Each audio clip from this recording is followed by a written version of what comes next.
point in time, and we are getting to know about Centre's strategy as far as the discussion on Operation Sindoor is concerned.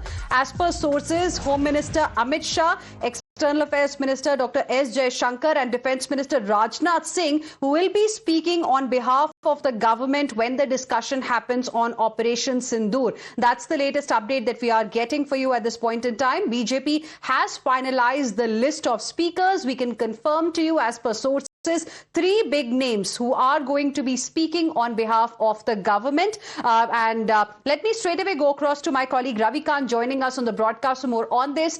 Ravikant, और क्या जानकारी आप हमें दे सकते हैं? तो कम से कम 3 स्पीकर्स, जो जानकारी अभी मिल रही है उसके हिसाब से 3 स्पीकर्स फाइनल किए जा चुके हैं जो गवर्नमेंट को रिप्रेजेंट करेंगे ऑपरेशन सिंदूर की डिबेट में।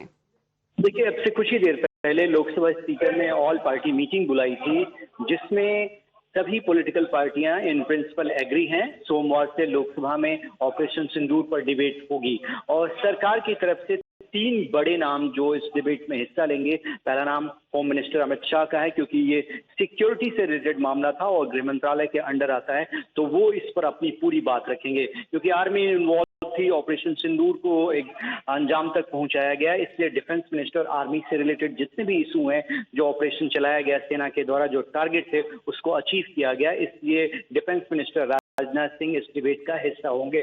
क्योंकि इस पूरे मामले को लेकर अंतर्राष्ट्रीय स्तर पर पाकिस्तान को बेनकाब करने के लिए भारत सरकार ने एक रणनीति बनाई थी और जो प्रतिनिधिमंडल बाहर गया था वो डोमेन एमईए का आता है। इसीलिए जो एक्सटर्नल अफेयर्स मिनिस्टर हैं एस जयशंकर, वो इस डिबेट में हिस्सा लेंगे। अभी आधिकारिक तौर पर इस बात की पुष्टि कुछ देर बाद हो जाएगी, लेकिन जानकारी यही मिल रही है कि प्राइम मिनिस्टर भी इस डिबेट का हिस्सा होंगे और वो इस पूरे मामले में इंटरवीन कर सकते हैं। All right, Ravikant, thank you very much for the moment for joining us with your inputs on this big story.